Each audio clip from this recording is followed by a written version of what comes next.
So something that confuses me about Pride this year is it's the first year I've been aware that there's like a pride, there's a specific pride flag for homosexual men.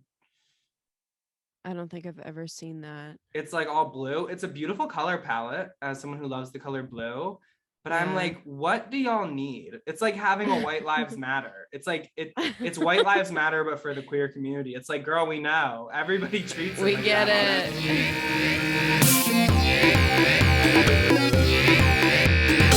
Manic Pixie Jump Scare. Hosted by Quinn Murphy and Becca Hobart. Hi. We're Quinn. And we're we're Becca.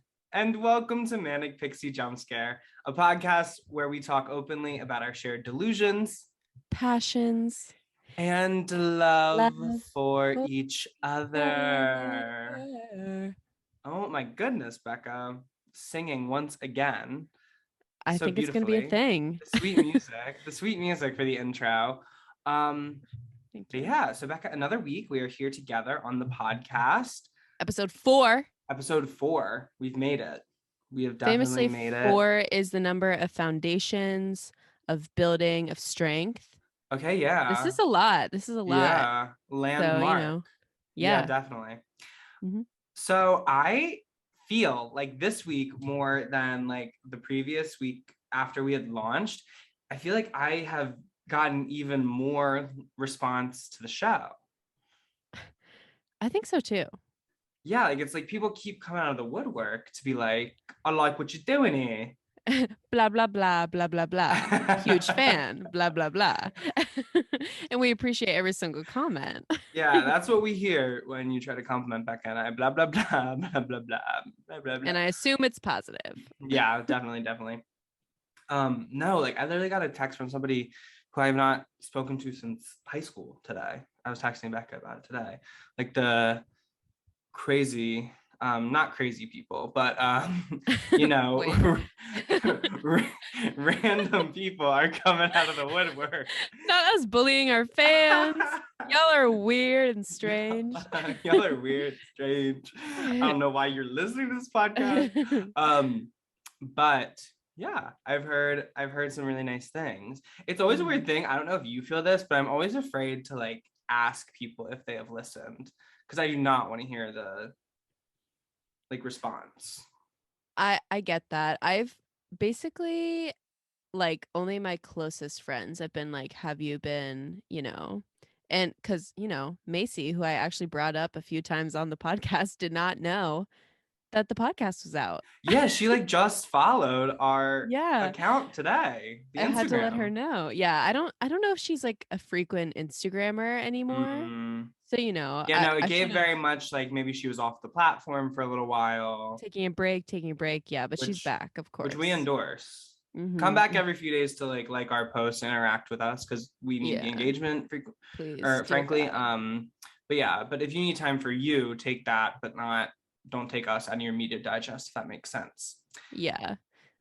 Yeah, wait, that also, okay. Listen, really quick. Macy texted me upon a listen and was had a strange reaction to my jump scare. Remember when I thought my neighbor was going to traffic me? Yes, very famously. So Macy was listening and thought that my neighbor's father was going to be deceased in the house and that my neighbor was like convinced that like she was taking care of her dad every day, but really and I was like, that is honestly so much scarier than anything I could ever imagine. No, honestly, like I feel like I thought the story was going to a similar place when you first told it, or like something like there was going to be another twist that came out that was like something really weird. No, truth was not stranger than fiction in this case. But yeah, wow, I'm glad that Macy's catching up. Another thing that the person who I was talking to today brought up is they said, I can't wait for merch. And that was something I had never thought about, but now I'm like excited and scared of. Oh my God, no, but I think that's so true. We're really building like our visual brand as well. Oh, Like, and we need to recognize my partner Becca, because oh. literally I feel like with everything I'm like blowing up Becca's phone being like and Becca just like makes like the most beautiful, funny, like lovely supplementary graphics to this little show we're creating. Just post them and I see them and I'm just like, oh, perfect, perfect, perfect. Tens across the board. I'm obsessed, I think. Yeah. I am one of those girls. Graphic design is my passion on my Graphic little design. iPad. No, yeah. Oh my God. You know what took me out?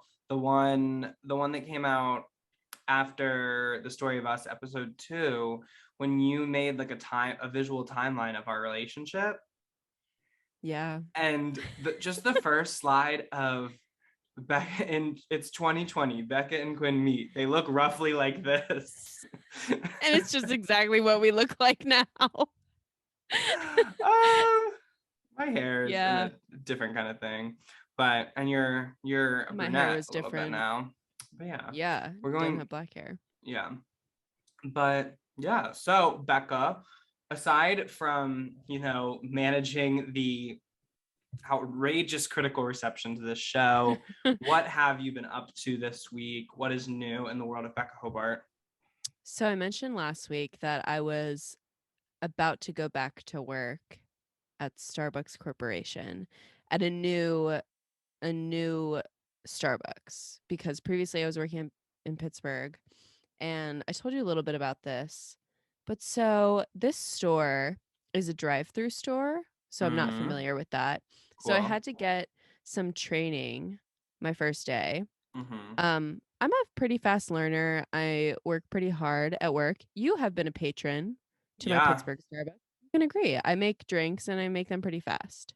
No, yeah. Um, never And had a bad. and sometimes you leave beautiful little messages on coffee cups. This one says, "Have an amazing Oh, day." you kept it? Oh, yes, I kept it. This is like just exactly the shit I keep. Like, I'm like, oh, I'm gonna keep this forever. I got this at least That's 4 months ago. that is so sweet. Of Oh my course. Yeah. I god. was like, it made me so happy when I got I it. didn't know that. Oh my I was going god. into work 6 a.m. I was about to fight for my life. And Yeah. Becca has already been at work 2 hours before me and Notable. Yeah. has been fighting for her life and is winning, I might add. And Temporarily. yeah. But Yeah. you're in the drive-through window, you're getting I'm training. doing it. Yeah. Mhm. And it was like all the teenagers who were working there were Mhm. like so nice and so helpful, because I was obviously like a little bit incompetent at first. Mhm. But okay. Something that I didn't expect was the manager of this establishment being a literal demon. Like, I haven't met just like a mean person in a while. Ooh. So I was a little shocked. And I'm a person, this is a fun fact about me, I cannot be yelled at.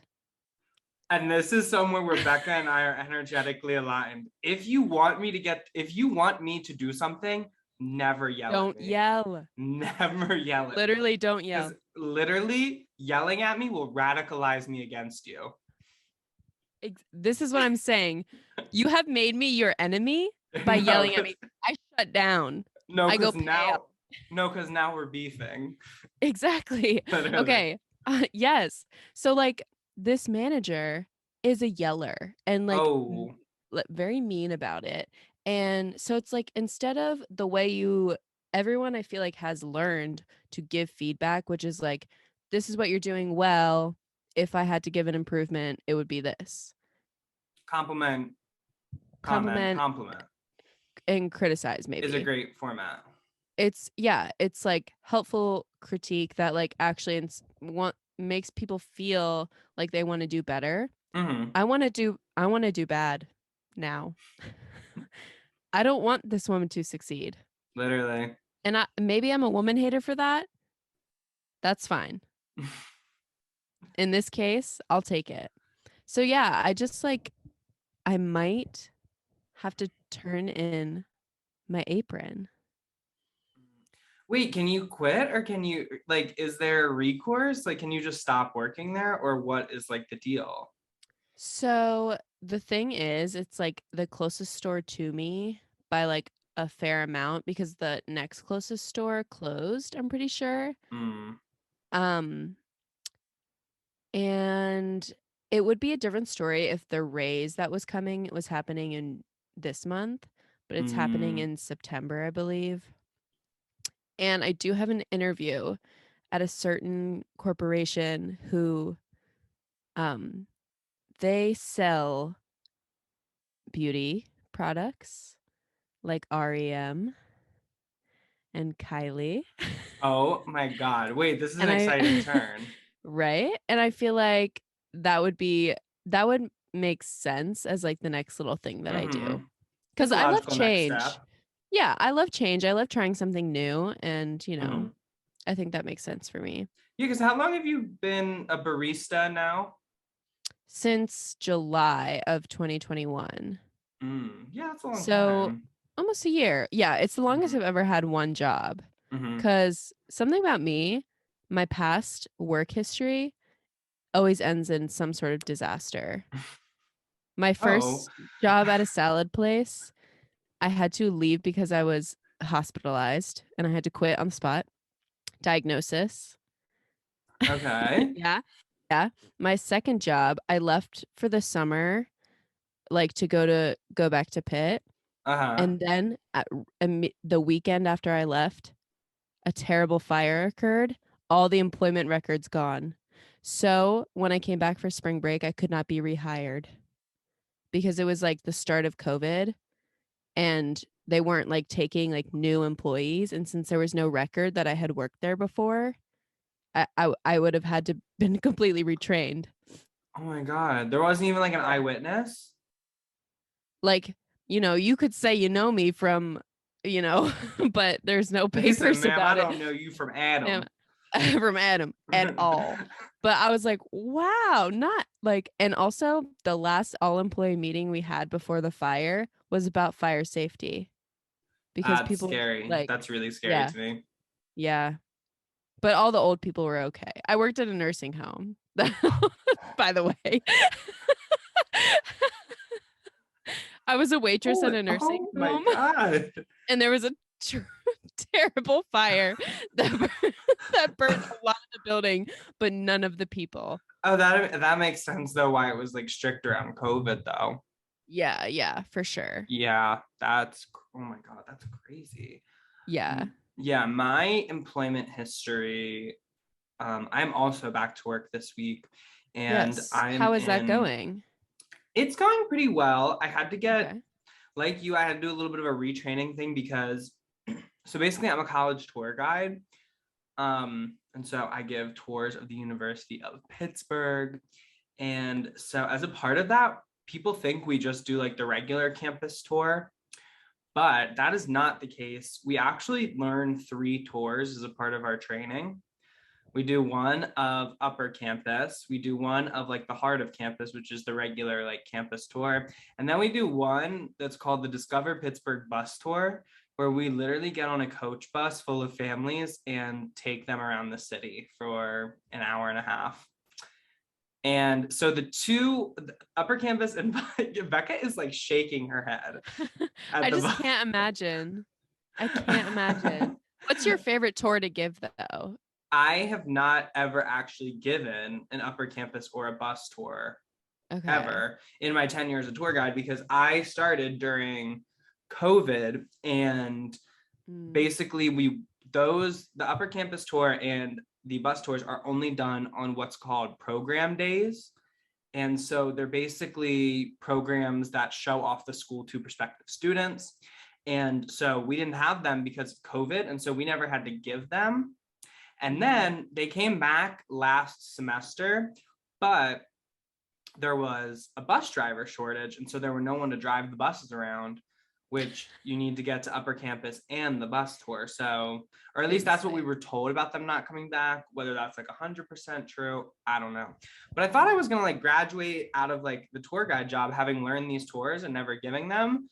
But oh mama, I re-evaled on upper campus, did pretty well despite maybe reviewing the material for about an hour. Hey. And now I have my bus tour re-eval this week, and that's going to be a little scary. Aren't you on like the committee who evaluates? No. No. I like Okay. want to so badly, and like if I was working full time, I probably would be, Mm-hmm. but I'm only working part time.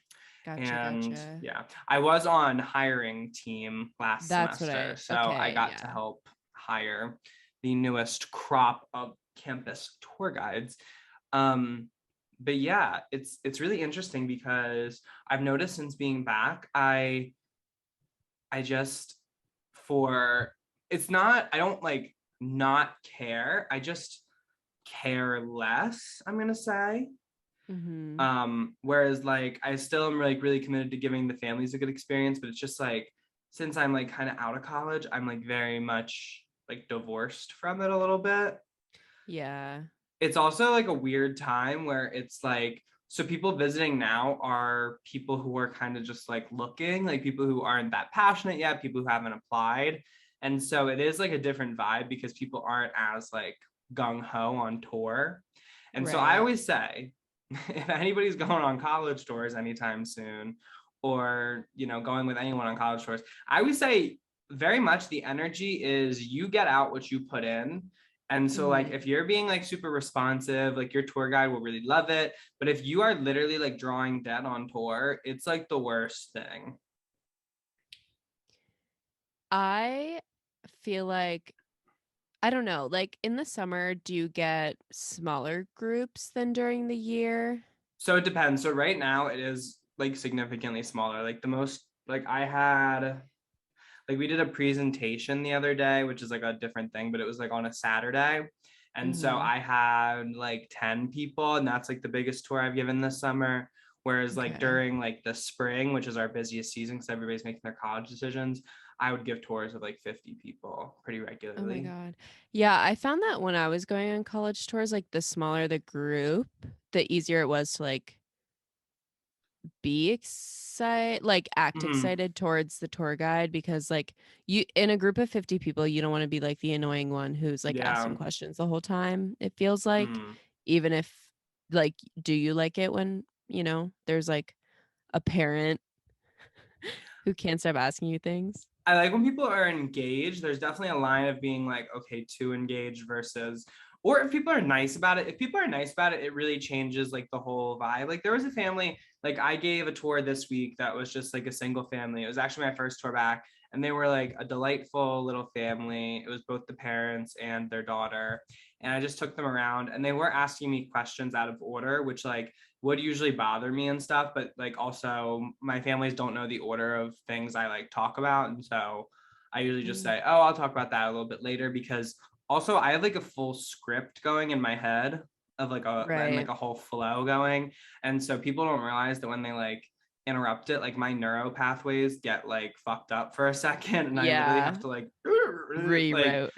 like literally it's crazy how it works in my mind sometimes. But like I had a family this week and they were just asking questions and I just was like kind of free form. It's kind of nice when you get one family because it could just be a little bit more informal. Like you don't have to do like the whole walking backwards thing. You can just like Yeah. walk beside them and talk to them and just answer more questions and stuff. But No, again, there are walking. one family tours where it's like if they have a bad attitude, it sucks. Like one of my Yeah. worst tours, I like remember this kid was like so rude and like not listening, and his mom literally had to ask him at one point during the tour, be like, could you please listen? Um, Oh my God. yeah, like it was just like rude. So sometimes you get stuff like that, but that's the same thing with like groups too. Like there was like my other like tour horror story this one time is this girl had come in. There were these two families on my tour. There and like two girls were the prospective students in those families. And so we're doing the tour, and basically these girls strike up a little friendship, which is so cute, you know, like you're visiting college, you strike up a little friendship with somebody else on your tour. Super cute. It would have been cuter if they had not talked audibly the whole time during my tour, like out loud. Not this. It's one thing to like whisper and be like, oh, that's interesting, or like have a little side thing going. But if it's like, Mhm. oh, that's interesting, like if you are saying it to where everybody else can hear it while I am also trying to talk, It's not a dialogue, babe. it starts to hurt me. It starts to Yeah. hurt me, and I'm gonna get mad. Um, And so there was one point where they were just like talking. And at this point, we were about 3/4 of the way down the tour. And I was just like, okay, Quinn, you can do it. You can do it. You can do it. We're going to be fine. We're going to be fine. And then they reached like a lull in their conversation.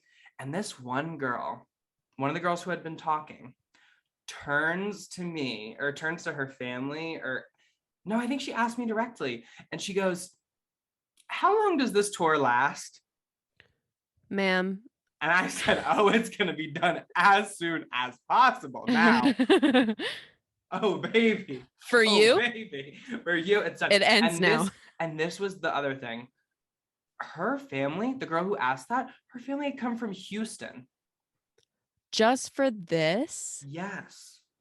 Oh my God. Like you come from Houston to Pittsburgh, literally the other side of the country. And Pretty you're going to much. talk through your college tour? The illustrious tour of the city of Pittsburgh? Literally. Well, one small section of it. Yes. Maybe they did take the bus tour though. You never know. They did not, because it has not been offered when they came to visit. So as you mentioned, I see.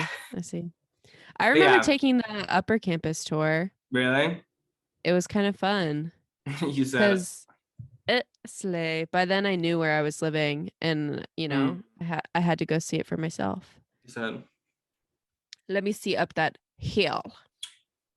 So yeah, it's just I feel like disengaged a little bit, and also my how the tour guide group works at Pitt is like it's a job, but it's also a social organization, and so like a lot of my close friends are involved in the organization and stuff, and so it's just like all my friends are either gone for the summer or graduated, and so I have like very few of them actually here and like actively involved in the organization, and so now it's just like all the new people, and I'm just like, because they've also been here working for a month, and I just like showed up, and I'm just like, hey, how y'all doing? How y'all doing? And so yeah, just feeling a little alienated, I guess you could say, but it's probably good. It's probably good that that's a thing, because the goodbye won't be as hard. I'm just ready for the next thing. Whenever that starts to come. But yeah, so Becca and I are both working girls, and Becca and I have also been consuming some media lately. Oh, you better believe it. And so Becca, I know you wanted to talk about one of our favorite people who I thought to talk about the stand list a little bit, which, we have to talk about. I thought this person had a good shot of being on your version of the stand list. So actually, I forgot to bring this up last episode. And the reason why they were not is because I foresee them being a guest on the pod. And to put something on the stand list, I don't know if you can be on the stand list, except for Julia Fox. So this person is obviously our idol. I would call her a creative form mother of Manic Pixie Jump Scare, and that's Z-Way. 1,000%, yeah, Z-Way. Z-Way. She just has that factor of I need to consume everything that she's doing. Yeah. And I've been watching season 2 as it's been coming out on Showtime. And I really wanted to bring up, and this is, content warning, White Boy Summer. White Boy Summer. Oh my God. No, because Chet, no. Yeah. No. I saw part of it, but you talk about it. He is truly a terrifying person from the way that he is so disconnected from how human beings think and feel. Chet Hanks is merely a person, and I believe that. To be especially when your father is someone who is so known for being pretty down to earth and human, and is beloved, by the world, to be so strange and sort of hateful and in a really carefree way. It's truly so interesting, but the only person who can handle it so well is Z-Way. No, the people who go on Z-Way, I'm like, first of all, you're brave. Yeah. Because I think the thing that makes Z-Way so interesting is that she is truly doing something unique. And that she Literally. is truly finding her way. Basically, so Z-Way's show is very much based off a series she used to have online called Baited. And so it would take all these like social justice issues, and basically Z-Way can find any way to like bait you into saying something like bad, Terrible. and Yeah. like in like a PC way. And Yeah. so some people come on the show and they're like aware of it and they can like play along, but some people are just not at all like in the They world. don't get it. And so Yeah. like Alana Glazer was somebody who just came on who was like Mhm. in on it. Katya Zamolochikova was just Yeah. on it and she gets it. But like there are certain people, I forget what, Countess Luann from The Housewives, I believe. Did you see that Oh, clip? yeah. I did. She's a white woman and she like dressed up. I don't know if it was in like, I forget if it was in like blackface or if it was just that she was wearing like an afro. But she dressed up as like Diana Ross for something, and Z-Way was talking about it, and they were like, oh, it was like a bad choice. And then I forget how she described it, but she was like, oh, it was like a uneducated choice. And it was like they were all just like looking at her like and Chet Hanks in the very same way just did not understand that like Z-Way was completely baiting him into like speaking patois and trying to explain why it was okay in his head. And something that was so briefly mentioned, and I had to look up, they went to the same university. Really? I don't know if, I think maybe for a brief period of time at the same time. Wait, where did they go? Northwestern? I'm pretty sure. I think I know where Z-Way went to school. Somewhere in the recesses of my mind. Okay, I think it was Northwestern. Chet Hanks at somewhere like Northwestern. Like, I don't, like, yeah, his dad is Tom Hanks and Rita, whatever the last name is. But, like, truly, I don't, Miss Rita, whatever her name is. Like, he has two famous parents. So, like, obviously he got into Northwestern, but Northwestern University. Mm-hmm. Oh my gosh, they were classmates. That's where it all started. And I think Chet Hanks is like, because like the whole Chet Hanks thing started and it was like innocuous enough where it was like, oh, he's speaking patois, you know, or white boy summer. But he said like initially he was saying like, oh, white boy summer means like, you know, you practice good hygiene, you respect women, you do all this stuff. And so it seemed kind of innocuous at first, but then all this stuff about like how he abused his ex-girlfriend started to come to light. Yeah. And then he like kind of, and no, the Z-Way interview is truly concerning. It's so scary. Like he truly believed also that he was going to pull her. That he was going to start dating Z-Way. Mm-hmm. And like she just had him right where she wanted him to just like he looked terrible in this episode. It was just very weird to see him like switch between like normal person talking into like his Joker impression. Oh my god, the Joker I just remembered it right now. And like it was so unprompted. He was just doing it. No, like, she mentioned she's just nothing. Sitting there. She mentioned nothing that would provoke that. He did that by himself. He turned that switch on and off. No, it's so scary.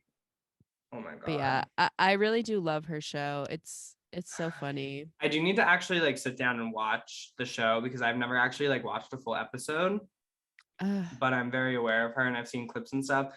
I sang the song Stop Being Poor from season 1 that she did with Patty Harrison. So good. I sing that to myself at least once a week. The original music is so perfect. Mm-hmm. Well, Becca, I'd say that was a pretty successful catch up. I think so. So we are going to throw to a cheeky little break, and then we will be back to get into the topic for today's episode. Yippee.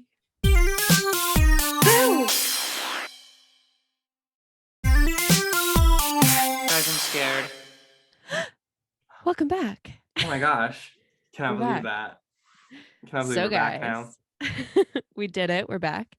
And today's episode topic I'm extremely excited about because it's something near and dear to my heart, and that is the sky.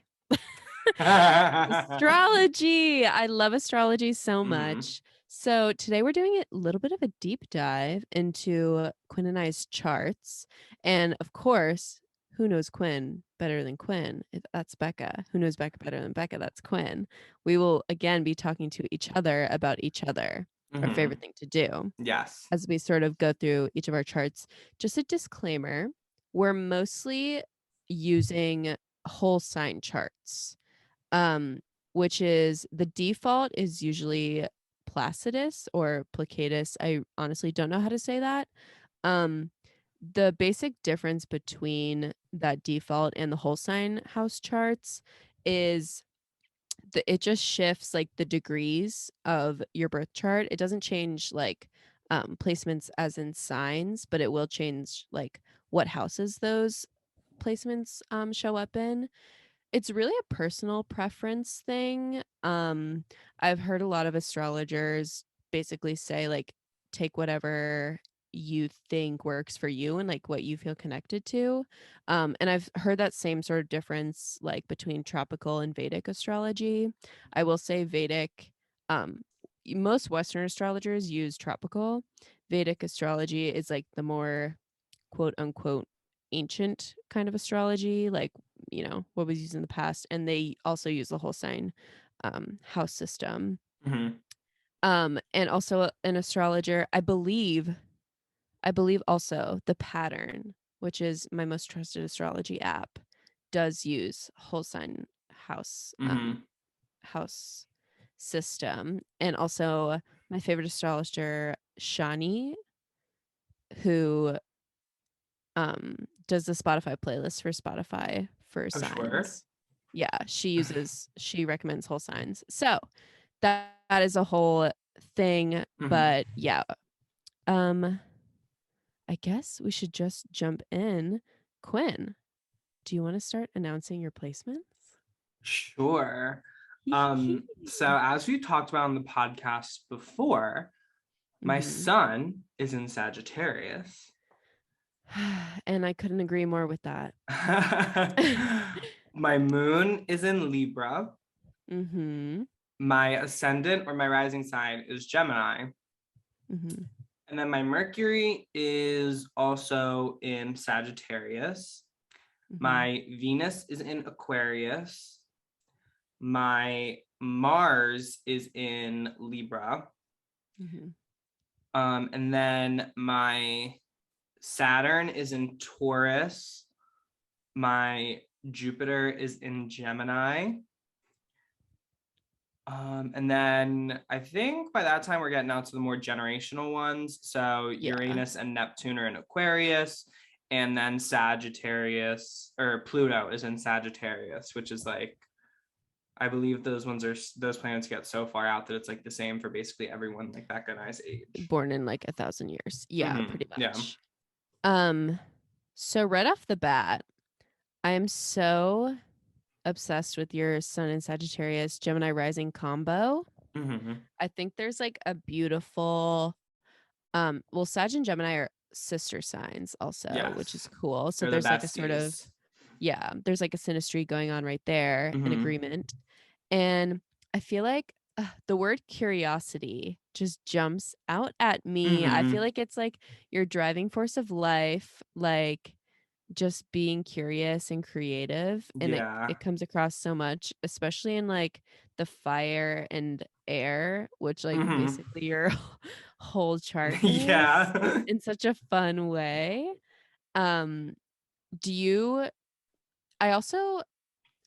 interested in how people like think about their first house and their rising, because it can sometimes like mean like how people think of you right away as being like what they might guess your sign to be. And Geminis are sometimes a controversial sign. So how do you sort of interpret your Gemini rising like individually?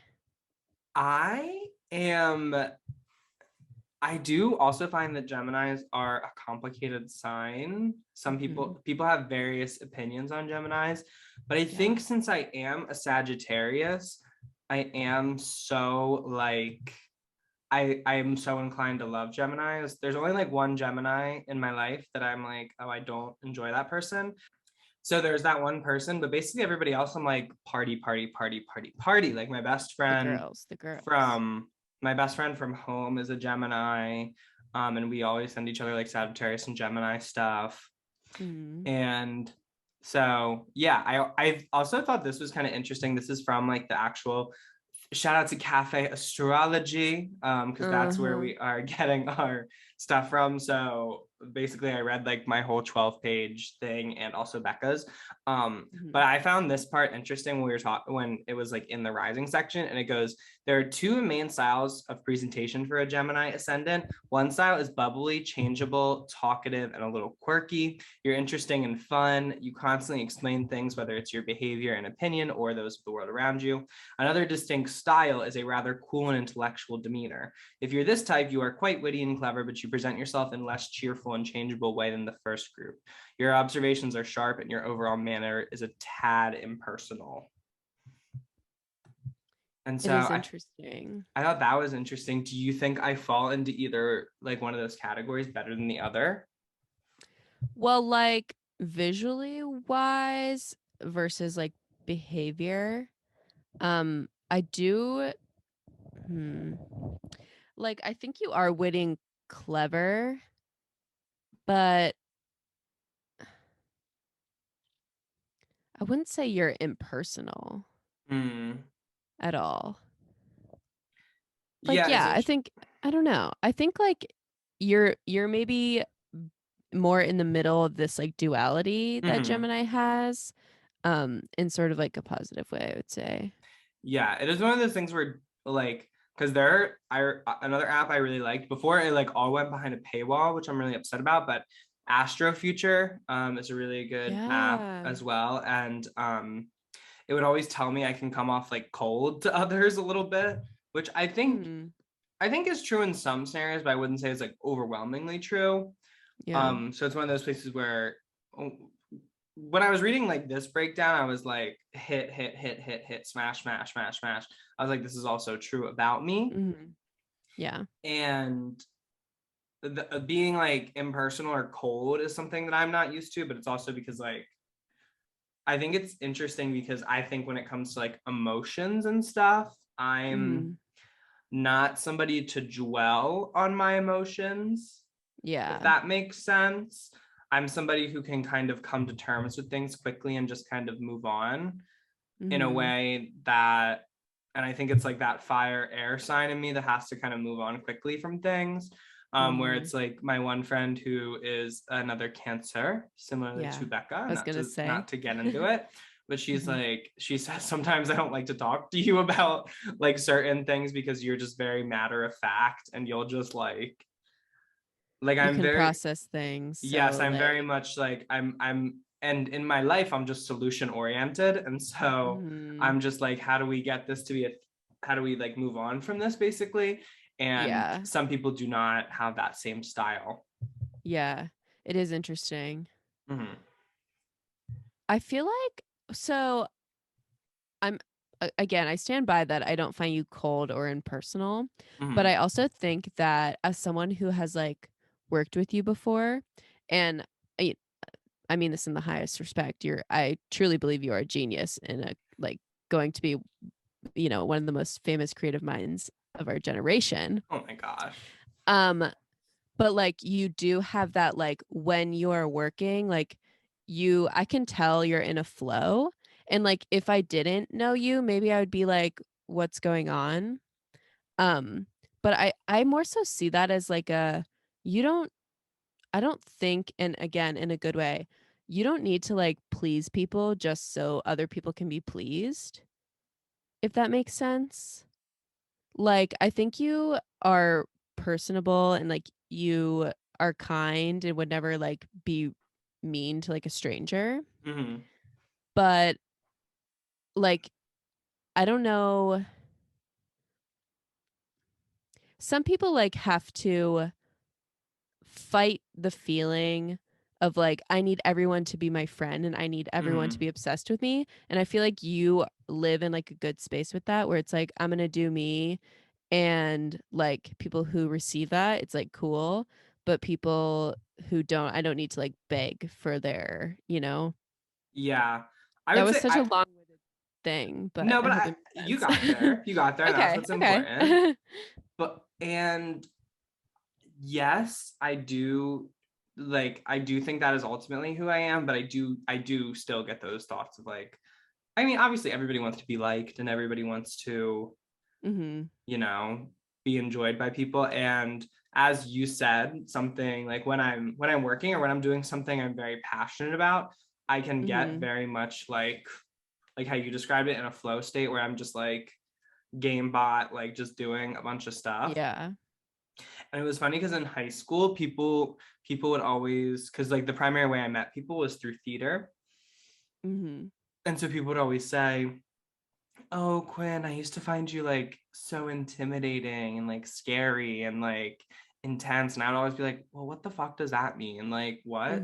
Mm-hmm. But like, maybe it is a part of me where like I'm just like, You're maybe serious that's about your where, work. yeah, maybe that's where it shows up, where I'm like, Mm-hmm. okay, like, Time to work. yeah. And You so listened to Brittany when she said it, and we literally, can't blame you for that. literally, no. You are not at um fault. yeah, and so and maybe that's where it shows out. But I like how you talked about it being kind of my I find my chart is very synergistic, and Mm-hmm. that like it works well together, because so I wrote this down, but my sun is in Sagittarius, meaning that it is greatly affected by my Jupiter placement, Mm-hmm. because Jupiter is the ruling planet of Sagittarius. But my Mm-hmm. Jupiter placement is in Gemini. And then my ascendant, which is also in Gemini, that makes my Mercury placement really important. And my Mercury placement is in Sagittarius.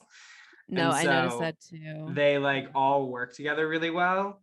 And Mm-hmm. so it's funny because like several times in the chart it said like, make sure to check this sign, because if it's somewhere else, like it could cause like anxiety or like inner turmoil and stuff like that. And I was like, I don't Oh, I don't identify that. I feel like my stars are working together quite well. I think so too. Even just like visually looking at like the wheel, the Mm-hmm. natal chart, it's really balanced, and you also have a lot of like positive aspects, I would say. There's not like Mm-hmm. anything really like harsh that Mm-hmm. I can see. Like it's pretty balanced. You have like a good amount of different signs like with a planet or a placement in them. Like there's Mm-hmm. not too many empty houses. It's interesting. Yeah, and I'm just staring at I it. I did also pick up that I like that you said curious, because curious is one of the adjectives I always use to describe myself when it's like, oh, Mm-hmm. pick 3 words or whatever, because I have Mm-hmm. always been curious about things since I was like a child. And even Mm-hmm. now, like I need to like understand how things work. Like I'll just go Yeah. on, I think I've talked about it on the podcast before, but one night I remember I like had to figure out how the atomic bomb worked. And so I spent like an hour. Not for nefarious reasons, I'm No, assuming. I just needed to know. Like I Yeah. just was like watching something. Like there was this one night I remember I just got in like this whole like I just go on these things where I just will just be on my phone, just like going from like Wikipedia page to Wikipedia page to Wikipedia page, just like I think Mm-hmm. it started with like the burning of the Library of Alexandria, and I was like, so what went on there? And then I looked it up, and it turns out Library of Alexandria didn't even burn. And then Oh, yeah, it just kind of declined, but there was never a fire um or anything like that. Yeah, wow. it's crazy. And then I don't exactly know how, but that somehow I got all the way from Library of Alexandria burning to having to figure out how the atomic bomb worked. And like somehow I like had a like educational arc. journey. Yeah, like I had an arc that led me to that space. Or maybe I ended with, I Wow. also watched a lot of tsunami videos that night. Like I was like, what is like a tsunami? No, Guys, tsunami. Crazy. scary. Crazy. I remember first bringing it up to my dad. I was like, so why are tsunamis a big deal? Because you could swim through that, right? And my dad was like, girl, like your bones will break upon impact. No, there's Not so much water. so much water And so moving in fast. a way you've never seen it move before. Water truly, like, I don't know. Because I also was like, how could you die from falling off a bridge into water? And my dad was like, it's like concrete when you fall that far. But I'm Water, like, we're not, no, we think she's all peaceful, but she has a she's lot more strong. to her. She has some hate.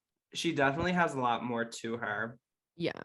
Um, Speaking of more to her, I want to talk more about this particular placement in your chart that I found really interesting. And I don't know if I like knew this truly or like didn't internalize it if you told me before, but your Venus in Aquarius. yeah. It makes so much sense. And I even like kind of guessed like this placement for you. Mhm. Like, and we talked about like the aesthetic episode, obviously, and eclectic was a word that you brought up. And I feel Mhm. like Aquarius, that is like eclecticism. Yeah. And And Venus, creative energy. very much so. And Mhm. Venus is like also sometimes along with the first house, like talked about with like style and like how, you know, appearances go. And Aquarius just makes so much sense for that. And also I feel like you probably are a little eclectic about like the people around you. I feel like you love to know a person who you know no one else like them, if that makes sense. Mhm. Yeah, I am fascinated by people. Yeah. Like I truly do love to get to know people, which is Mhm. like, in a way, like I wouldn't say I'm the most, would you, this was another question that came up for me when I was doing this. Would you say you are an introvert or an extrovert? I think I'm like actually an introvert, but I'm not Mhm. like shy. Yeah, that's the same thing I thought, which we'll get to when we get into your chart. But I would say I'm very extroverted in that I gain energy from like being around people. Yeah. Like I like alone time, but it gets to a point where I'm like, okay, I can't do this anymore. Cut it. Yeah. Like if I'm alone too long, I'm like, I'm going crazy. Yeah. But yeah, so I'm a little bit of an extrovert with like social anxiety, so I'm not like the most like, you know, super like out there like like talking to everybody person, but like when I do actually get to talk to somebody, I also, part of the reason I think I hate small talk. Like I Okay. hate small talk. I hate pleasantries. Like I hate like that kind of stuff That. because it's Okay. like very much like I feel like I can't talk about the things I want to talk about when we're doing small talk. Yeah, Like it's you not know like me, Becca. real. I love to have a deep ass conversation. So true. Like I love Yeah. to get into the nitty gritty. I love to get into that stuff. And so like I feel like it's part of the reason I'm not super like like talking to everybody is because like when I get to know people, I do genuinely like to like get to know them very deeply. Yeah. And I like love to like get to know the ins and outs, what makes them tick, that kind of thing.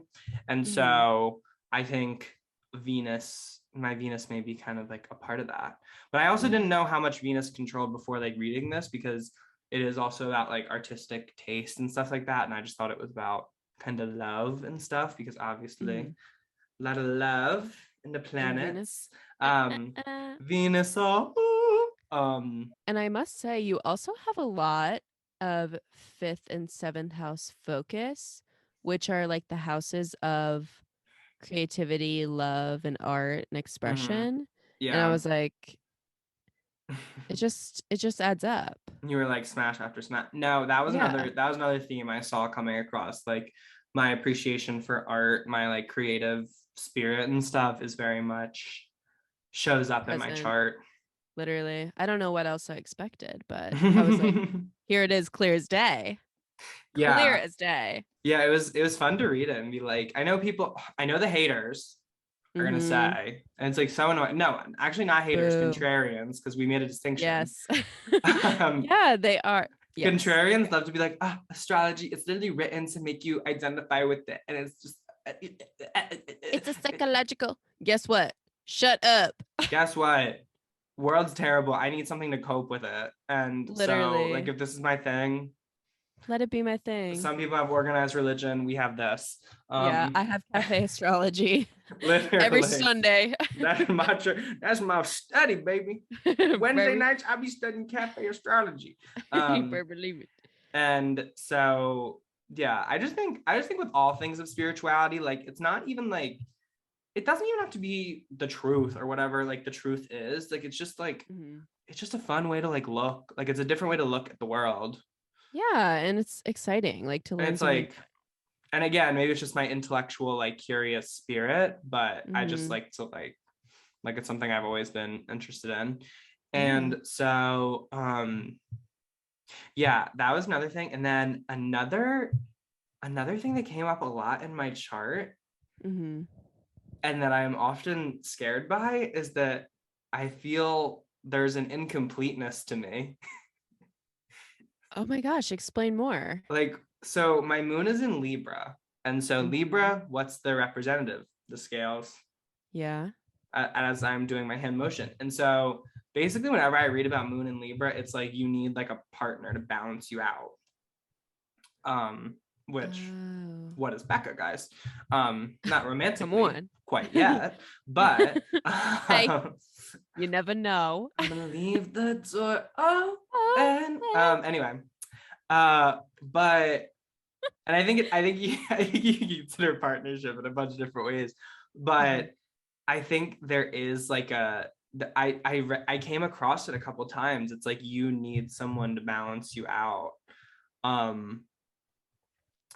and I think it's like, I think one of the internal conflicts in my mind or in myself, and this is one of the parts where my chart is not synergistic, is one of like the defining traits of Sagittarius, which is not only my sun sign, but also has like a lot of different placements within my chart, is like an independence.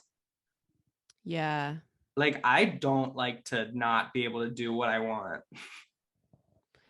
And what I want frequently changes. And so who's gonna keep up?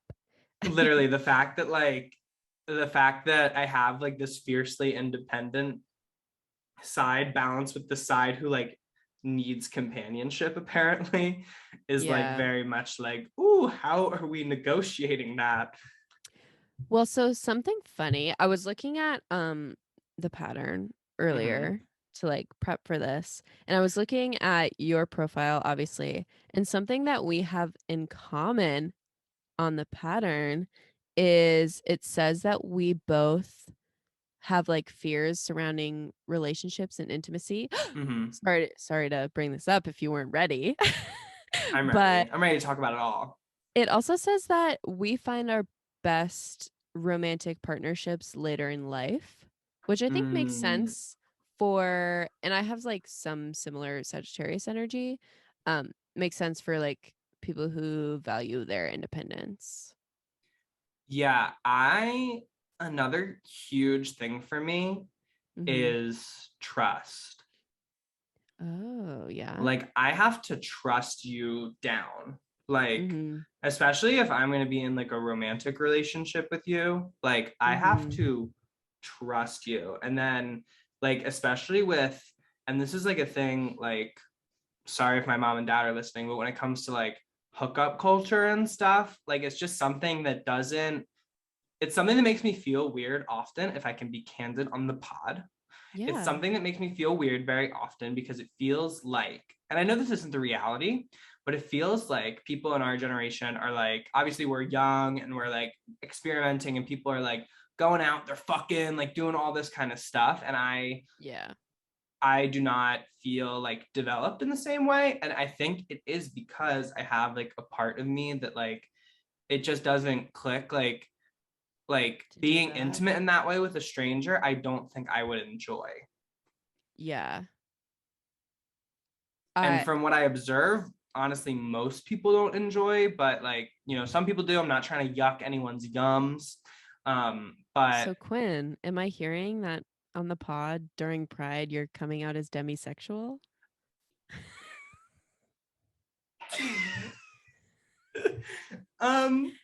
not exactly, babes. Not exactly. Okay. Um Okay. But if you were, I I'd be so happy for you. And I would Demi, wave that little flag. where my Demi's at. We stand with you. Yeah, I not in like the no label Harry Styles way, but in like a queer anarchist way. I just Yeah. don't find labels like that helpful. If you do, again, not trying to yuck anyone's yums. Becca and I are on a mission to like things. Yeah. And so Trying so hard. if you So many people find make it so hard. So many people. But like that's like another thing I've been seeing, like so many people. Oh my god. So something that confuses me about Pride this year is it's the first year I've been aware that there's like a pride there's a specific pride flag for homosexual men. I don't think I've ever seen that. It's like all blue. It's a beautiful color palette as someone who loves the color blue. But I'm Yeah. like, what do y'all need? It's like having a White Lives Matter. It's like it's White Lives Matter, but for the queer community. It's like, girl, we know. Everybody treats it We like get that it. already. Like Pride is mostly for white cis men. But like it makes sense that like lesbians have their own flag, that like trans people have their own flag, because they are actually like literally oppressed within queer communities. White gay men, well, not white We're good. specifically, but like gay men, like you are the top of the food chain. Like you gotta unlock. Like who made that? Anyway, so like it gives very much that energy. But I forgot what I was talking about. Oh, but yeah. Oh, trust and yeah. Okay. Yeah. So, but yeah, I find that like I need to have like trust in someone, which is very much like why I feel like I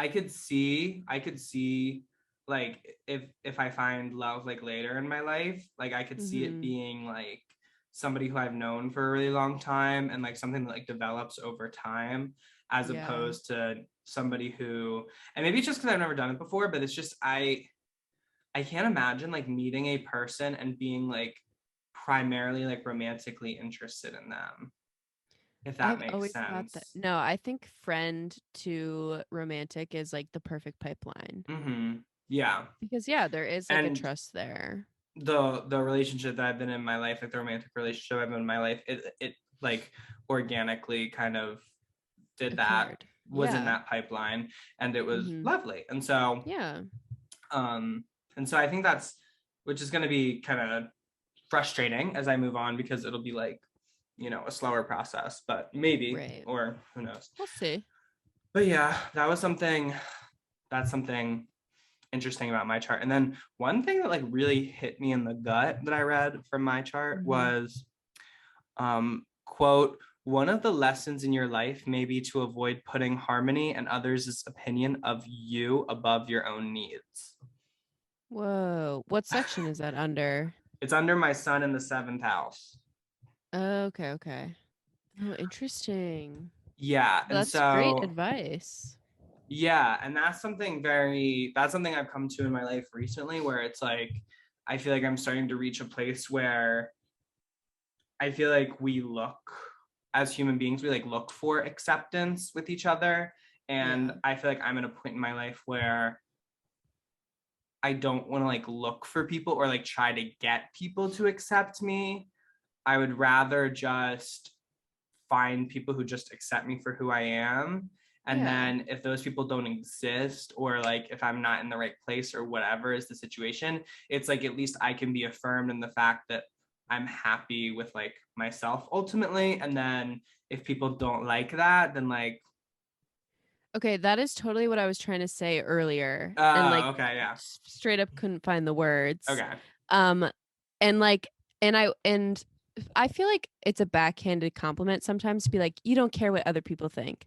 But like you're so like easy to like that I feel like also like it's I don't know, like you have a genuine confidence that at least I pick up on, like being close to you, that if someone didn't like you, I feel like you're secure enough in yourself to like be okay. Like you are you, and like Yeah. if someone doesn't like that, like that's fine. Whereas other people are more insecure, I would say. And But again, yeah. it's like I have the same insecurities, I will say, because like again, Libra moon, like my emotional self is very much like seeks balance. And so it's obviously like I want people to like me ultimately, but then I'm never gonna like change who I am to try to get somebody to like me, or rather I can't, because I'm like such I do have such like a personality where like I just don't change myself that much. Yeah. And so like I can't imagine like actually like I imagine I'm just more comfortable with having somebody not like me than actively having to like change myself. It's a beautiful thing. And so yeah. And I that also wanted to bring up really fast that we have a shared placement. Did you we pick up on do. this? I don't know if because of the houses and stuff, I gotta say Becca knows a good amount more about astrology than I do. Yeah. But I did. Yeah, I think I know a little bit more about astrology than you do, genius. Yeah. And I think we have like the generational I wrote stuff. it down. Yeah, the generational stuff, obviously. We are both Saturn and Taurus divas, and Chiron and Sagittarius, and North Node in Cancer with South Node in Capricorn. So the North Node in Cancer. I have a theory about the North Node in Cancer. I would like to bring up some notable. Well, first of all, the North Node is an aspect. Basically, the whole thing with the nodes is saying like the South Node, the sign and the house it's in is like what you learn in a past life, like what you're bringing to this life, and then the North Node is like what you need to learn in this life. Yeah. So North Node and Cancer notable celebrities are Marilyn Monroe, Britney Spears, Nicki Minaj, Anne Hathaway, Frida Kahlo, among so many others. I'm sorry to say also Chet Hanks. Hitler. Oh. Way worse. Did have this, but I think it's a fluke. I think it's an anomaly. But one of my very good friends shares a birthday with Hitler, and that was always like a thing in our I just learned through this search that my dog shares a birthday with him. 420, baby. 420, can you believe it? It's unreal. And it was funny because I share a birthday with Joseph Stalin. And so we would always be like, oh, Hitler and Stalin. Wow. And crazy because I share a birthday with Randy Jackson. The three evils.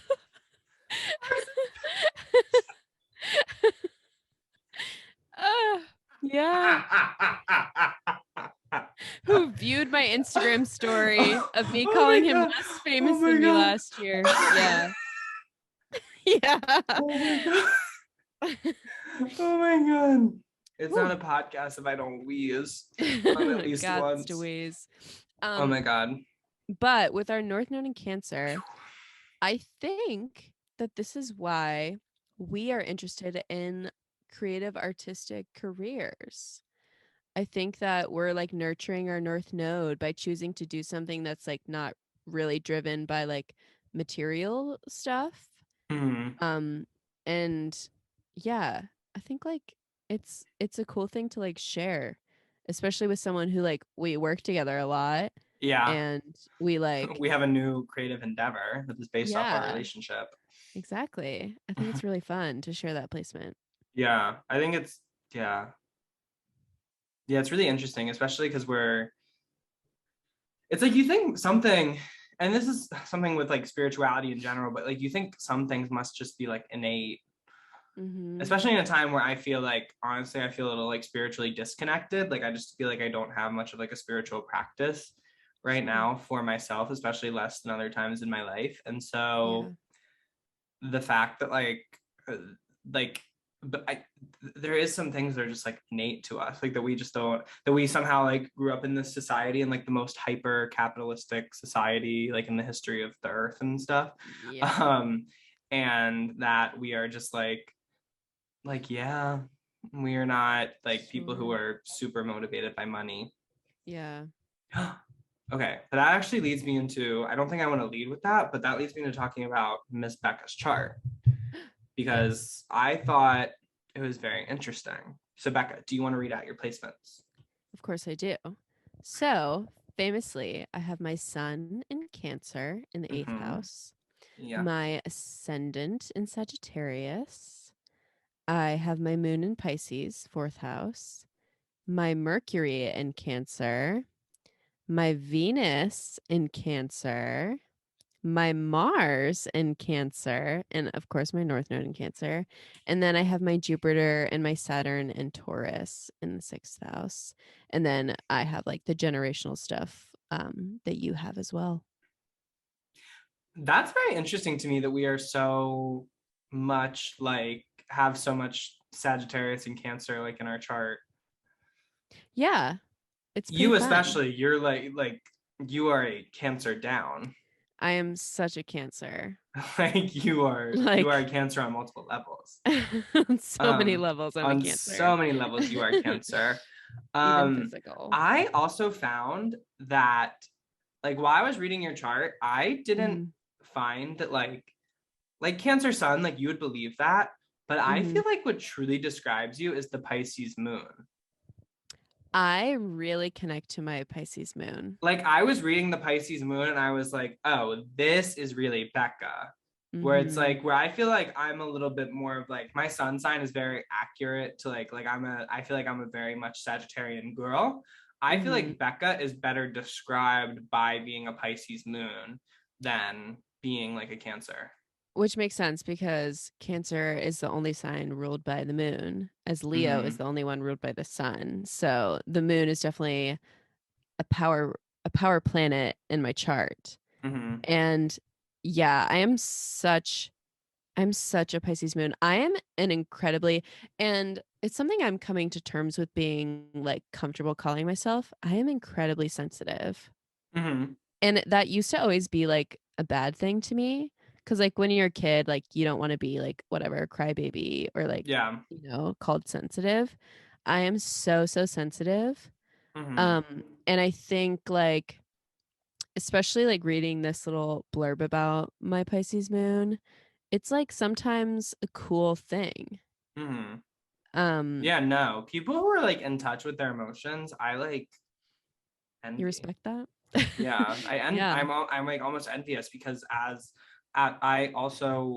was also very sensitive as a child. Like I cried so much as a child, Mm, and it was like, but like it was hard, especially as somebody who was like socialized as a man, hmm. or a boy or whatever.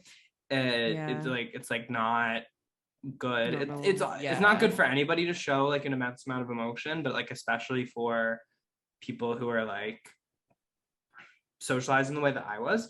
Yeah. And like I remember like feeling so weird because I would like cry a lot and I didn't know what to do with all my emotions and stuff. Oh. And so yeah, and now I like don't cry.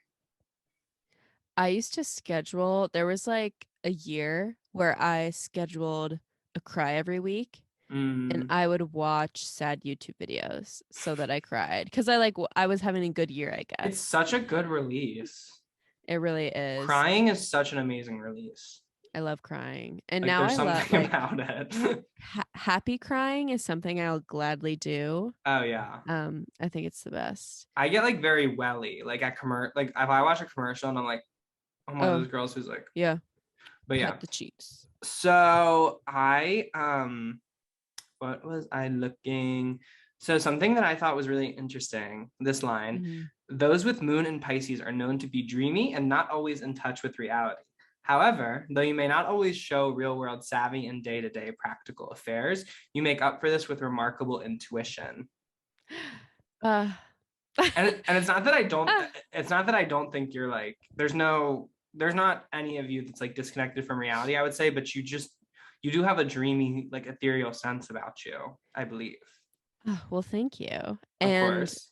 I think, yeah, something that is like, I don't know how other people pick up on it, or even if it's like something that other people can pick up on, but I find myself all the time being disconnected from like I need to be more grounded. Mm-hmm. So I constantly have to like ground myself throughout the day because I could spend the whole day just daydreaming about things that aren't real. Mm-hmm. And like sometimes it's like, okay, Yeah. like real things are happening and you have to Yeah. deal with them. Um so yeah, it's like an interesting little balance that I have to do. Which is like, and I don't identify that in you really, because it's like, Interesting. like at least me, it's not somebody like I pick up on, because you and Mhm. me, Becca and I in our lives talk about people who are delusional, who are like around us very often, Yeah. and like you don't strike me, like you've never Yeah, cuz struck me as that quite. I don't But like usually involve delusional is a little bit others. different than daydreamy. Yeah, I don't, because in my delusions, I don't usually involve other people other than like maybe you or something, you Mm-hmm. know? Yeah. um, but yeah, I definitely connect to my intuition. I think like um I feel as though it is my most powerful asset Mm-hmm. as like a Cancer person and Yeah. also Pisces moon. Mm-hmm. I think I truly do believe like if I sat down and like put my mind to it, I could be a full psychic. Oh yeah. I think this is something about us. I think we both have the gift in some way. Yeah. Yeah. In some sort of aspect. I just need to explore that more. Yeah, I also think that I have some type of like spiritual gift about me. I Like don't know what something's it is going quite on. yet, but I I'll feel get like there. I feel like if we met mentors, we could like really like step into that part of Hone ourselves. in. Yeah, Yeah. I believe that. Yeah. Okay. And so wait, okay. So one thing I wrote, now that we're kind of away from like general stuff, I wrote Mhm. rising in Sagittarius, but Jupiter in Taurus. What's that like? Hee hee hee. I know. So my Taurus placements are kind of crazy to me, Mm-hmm. especially with Taurus is a fraught sign, I will say. yeah, it's a tough one. For me as a Um fire air baddie, Taurus is I'm like, it's a lot cuz they are the fire sign of earth signs. really? I I guess think so. yeah. Yeah, Okay. because I like the Taurus is the most stubborn Mm-hmm. sign, Yes. the most Mm-hmm. slow moving Mm-hmm. and yes. So especially because my Jupiter and my Saturn are conjunct both in Taurus, and Jupiter is the planet of like expansion and like this is where your fortune falls. And being a Mm-hmm. Sag rising is like a lucky thing because you're ruled by Jupiter. So like generally you have like I guess better luck in your life, I've heard. Mm-hmm. Pisces risings too. Um, but that's conjunct with Saturn, the planet of like rules and restriction. Mm-hmm. So those together, they're battling each other a little bit. Yeah. There's definitely like a conflict there. Yeah. But so basically, what I've sort of taken that to mean is like the the way that I find like luck and good fortune is by like being more structured and like taking things slower and like not being as impulsive. Mm-hmm. Um which is something that like it's a hard lesson to learn, especially when like I don't want to be like in the society, but in the society, everything's so like fast, go, go, go. Mm-hmm. Like you're running out of time mentality. So like I've taken it as a lesson of like there's infinite resources available to me and Mm-hmm. I'm allowed to like take my time and space. And Yeah. with that, through that I will expand. But it is it's an interesting little thing going on there, the bottom right of my chart. In the Mm-hmm. sixth house, which is the house of like health and work and like coworkers and stuff. Mm-hmm. So some of my houses are kind of random I don't know if you read about my like eighth house stuff. I have a quote. I have a Okay, quote from go. your eighth house. I Oh, please go, read. so from your Mercury being in the eighth house, you are especially curious about what motivates people as well as all that is mysterious, taboo, secret, and psychological. And I picked that out because Becca, as we talked about, we worked on a production called The Drag Seat together. And Becca, as our icebreaker activity, our first rehearsal, Mm-hmm. she goes, tell everybody here a secret. Yeah. So we all went around and told a secret. Some people told two.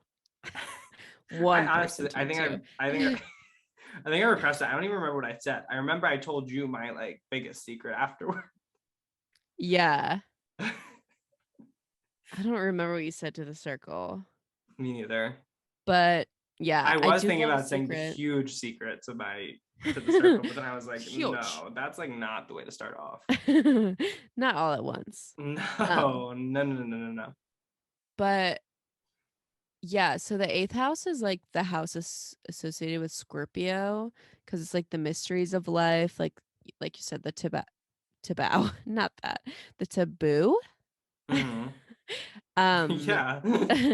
and it's sort of I'm it's weird because so my stellium is there, all like my sun, my everything in Mhm. Cancer is in the eighth house.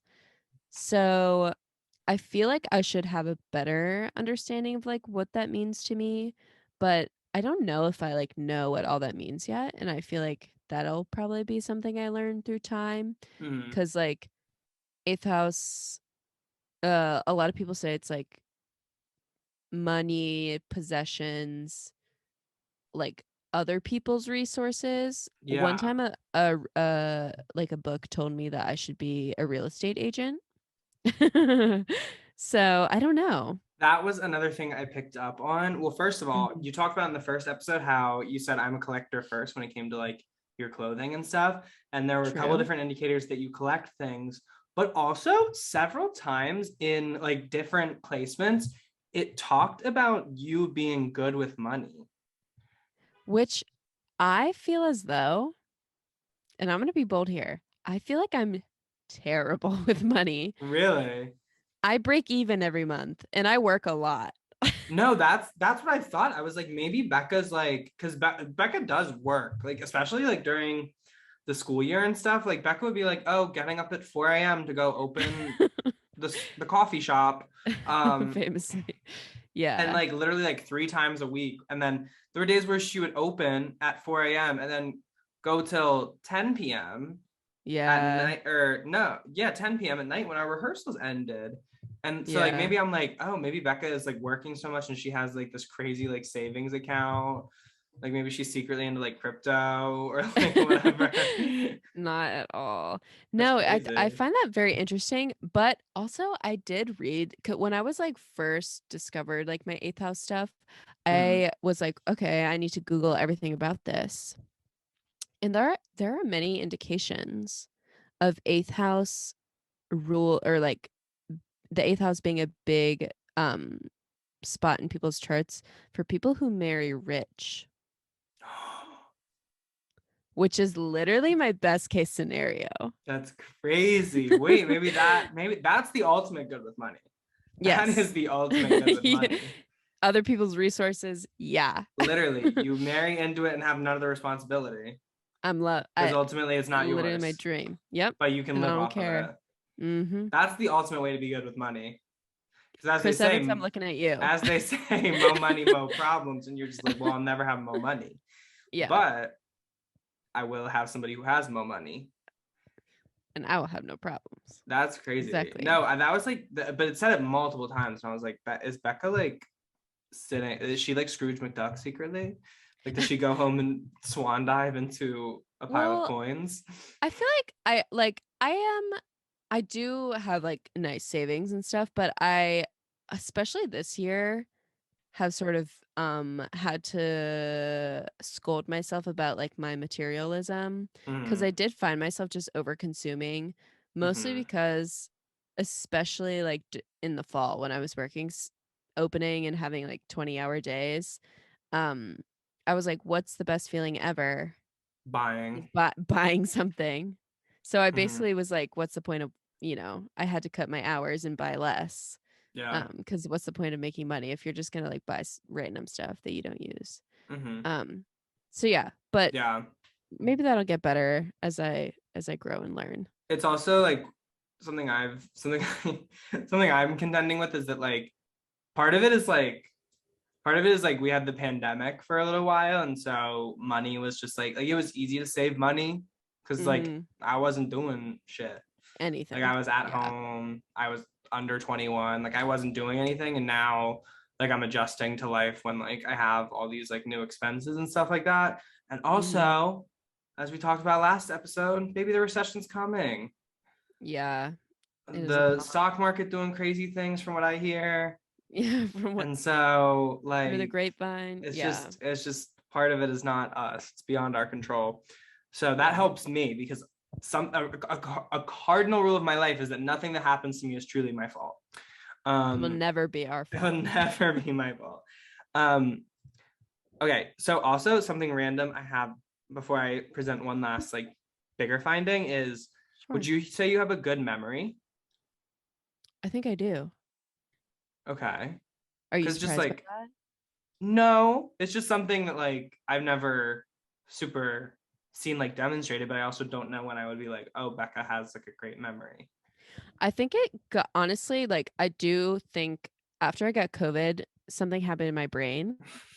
Oh, But not the brain yeah. I remember specifically in high school, I could recall every single thing. Like my brain was huge when I was like 15. It's gotten a little worse since then. Yeah. But I do like I would say my memory is all my senses. Like I can smell a smell and like picture something very Stanislavski vividly. scent memory. Exactly. Or I'm sense there. memory. I'm totally there. Yeah. I think I do have a good memory. Is that a Pisces moon thing? Yeah, Probably. I saw it multiple times throughout Multiple your times. chart.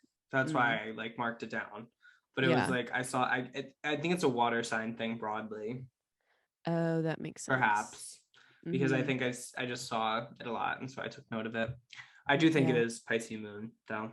And also, so Cancer, I truly think part of the thing where like your Cancerian comes out is that, not to say you like retreat, but you also are somebody who seems to like, I don't know how to phrase it. Like I have it here as like a tendency to retreat, but not from like situations or anything, but it's just like like even on campus and stuff, like I like sometimes I wouldn't like see you. Like I would never really run into you. Yeah, I'm elusive. Yeah, you are a little bit. And sometimes you're hard to pin down a little bit. And it's like you have a tendency, you seem to be like a introspective kind of like, and that's part of the thing where I wanted to ask if you're an extrovert or an introvert, because you seem to be a little like, you're not like, as you said, you're not shy or a sociable person, but you seem to be like, I would say you seem to have a complex inner life. Oh wow, I love how that was presented to me by you. Because it's not like a weird bad thing where like I feel like you cut yourself off from like the universe or whatever, but you're just like, right, you have like a contentedness with like me. Yeah. Like No, your I internal totally, life is what I would say. yeah. I used to identify as an extrovert mostly because I thought it meant like, are you shy or are you not? And it's like I don't have like anxieties talking in front of people or talking to people and that I've never known before, and that's like what I understood it as. But the truth in me is that after I'm around people for a while, my I I got to go home. Yeah. And I have to sit in my room and I have to organize my thoughts and like everything. Like if before I go to bed at night, I don't like have at least 15 minutes to myself where I can think about what happened in the day and what might happen tomorrow, I'm not myself. Like decompress, yeah. Yeah, I like really do need like me time, and then I'm like ready to go. And like I love meeting new people and like doing extroverted things. But I think like my energy force is like very much just me. Yeah. Yeah, and that's very much like Cancer. Mm-hmm. I found, because Cancer, what's the sign? A crab. What do crabs do? They go like this Deet, deet, deet, into their little shells. to protect themselves, because they have a complex inner life in there. Mm-hmm. And so those were kind of all my things I wanted to hit with your chart, Becca. Do you have anything you still want to outstanding, or?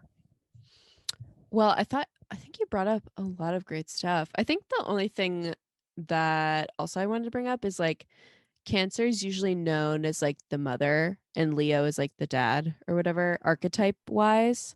And I just want to bring up the possibility that doesn't always mean physical children.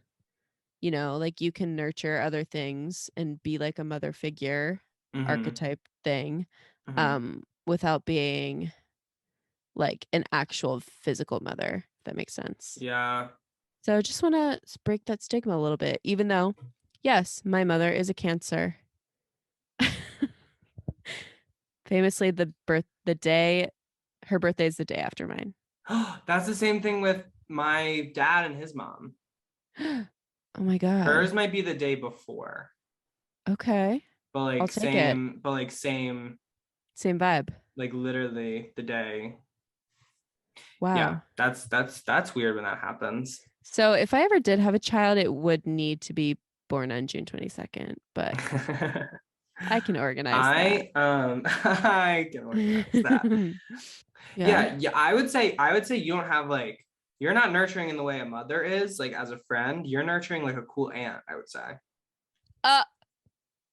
Oh my God, I'm gonna pass out. Okay, that is literally, I've been saying for years now, all I want to be is an aunt.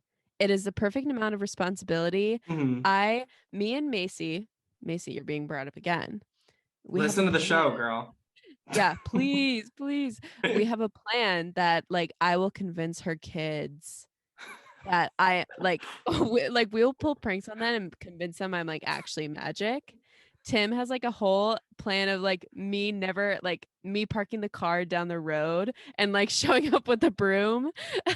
Like, so these children will literally think Aunt Becca is a witch, and I'm so excited. Oh my God. Yeah. That's like my mind doesn't work that way. Like it's so like I just love like, so I'm in love with Becca's mind sometimes. Like that's like such a fun thing. You did say to me once, I love the way you word things. No, because I think as I am someone who phrases things in a certain way sometimes, because people have also, especially in the past year, I feel like people have really commented on my vocabulary and how I phrase. So dynamic. Yeah, and how I phrase things sometimes. And I identified that in you as one of our common points, because I just love how you say things sometimes. Well, but yeah, the mother energy is interesting. I had a talk with my mom recently.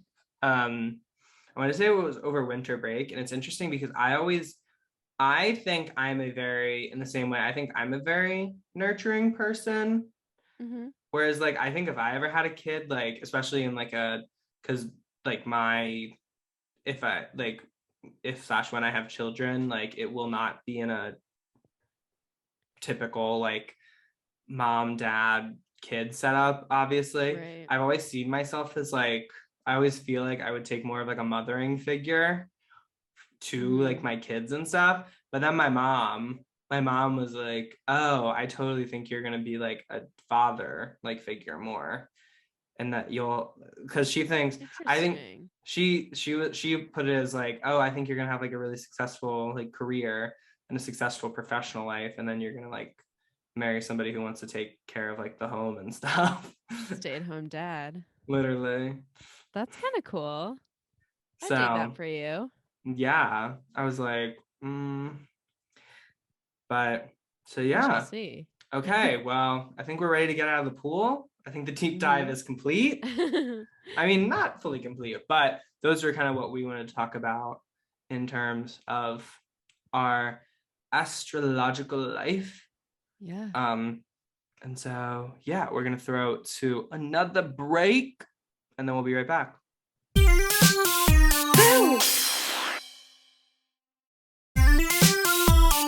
I'm scared. Welcome And just like back. that. And just like that. Season 2 coming. Like but yeah. So Becca and I are back and we are going to get into our manic pixie moments and our jump scares of the week. But before that, we have a new segment. Yes. So as our little disciples, as we have challenged you all these couple weeks we've been doing this podcast, we've gotten our first few submissions. So first, I'd like to read an email that came into our inbox from a little girl named Nandita. Subject line, your biggest fans. Dear MPJ hosts, my good friend Molly Twig and I have been taking a plethora of road trips as of late, and we are deeply saddened to announce that we have run out of material to listen to on our journeys. Release more content. We need it. Sincerely and with peace and love and rock, Nandita Samantha Mahesh. Wow. Well, I must say, Nanditer, was it? Yeah. And Molly? And Molly, yeah.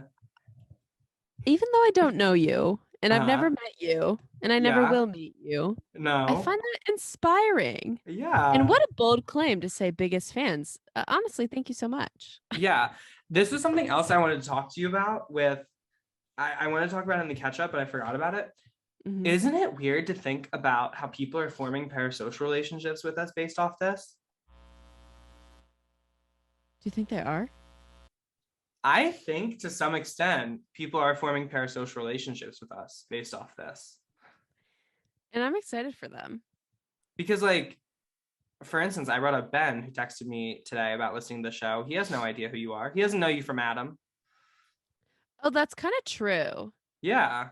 Or like there are people who like that don't know me. They're listening to the podcast. Yeah. And like. Oh my God. Wow. No, isn't it weird to think about? We're influencers.